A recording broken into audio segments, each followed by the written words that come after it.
Paddington turns detective. The old box room was finished at last, and everyone, including Paddington, agreed that he was a very lucky bear to move into such a nice room. Not only was the paintwork a gleaming white, so that he could almost see his face in it, but the walls were gaily papered, and he even had new furniture of his own as well. "In for a penny, in for a pound," Mr. Brown had said, and he had bought Paddington a brand new bed with special short legs, a spring mattress, and a cupboard for his odds and ends. There were several other pieces of furniture, and Mrs. Brown had been extravagant and bought a thick pile carpet for the floor. Paddington was very proud of his carpet, and he'd carefully spread some old newspapers over the parts where he walked so that his paws wouldn't make it dirty. Mrs. Bird's contribution had been some bright new curtains for the windows, which Paddington liked very much. In fact, the first night he spent in his new room, he couldn't make up his mind whether to have them drawn together so that he could admire them, or left apart so that he could see the view. He got out of bed several times and eventually decided to have one drawn and the other left back so that he could have the best of both worlds. Then something strange caught his eye. Paddington made a point of keeping a torch by the side of his bed in case there was an emergency during the night, and it was while he was flashing it on and off to admire the drawn curtain that he noticed it. Each time he flashed the torch, there was an answering flicker of light from somewhere outside. He sat up in bed, rubbing his eyes, and stared in the direction of the window. He decided to try a more complicated signal. 2 short flashes followed by several long ones. When he did so, he nearly fell out of bed with surprise, for each time he sent a signal, it was repeated in exactly the same way through the glass. Paddington jumped out of bed and rushed to the window.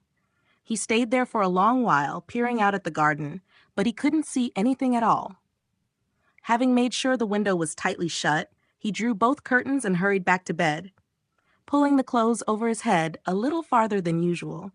It was all very mysterious, and Paddington didn't believe in taking any chances. It was Mr. Brown, at breakfast next morning, who gave him his first clue. "Someone's stolen my prize marrow," he announced crossly. "They must have got in during the night." For some weeks past, Mr. Brown had been carefully nursing a huge marrow which he intended to enter for a vegetable show. He watered it morning and evening and measured it every night before going to bed. Mrs. Brown exchanged a glance with Mrs. Bird. "Never mind, Henry dear," she said. "You've got several others almost as good."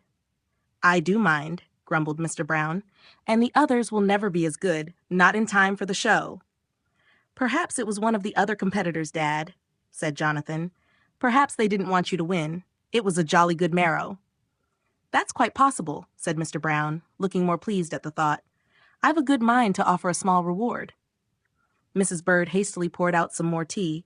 Both she and Mrs. Brown appeared anxious to change the subject. But Paddington pricked up his ears at the mention of a reward. As soon as he had finished his toast and marmalade, he asked to be excused and disappeared upstairs without even having a third cup of tea. It was while she was helping Mrs. Bird with the washing up that Mrs. Brown first noticed something odd going on in the garden. "Look," she said, nearly dropping one of the breakfast plates in her astonishment. "Behind the cabbage patch. Whatever is it?" Mrs. Bird followed her gaze out of the window to where something brown and shapeless kept bobbing up and down. Her face cleared. "It's Paddington," she said. "I'd recognize his hat anywhere." "Paddington?"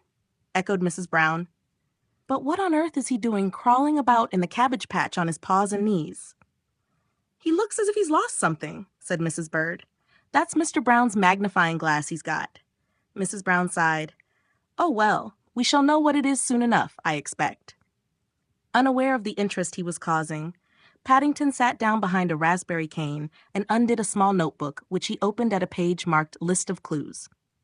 Recently, Paddington had been reading a mystery story which Mr. Gruber had lent him, and he had begun to fancy himself as a detective.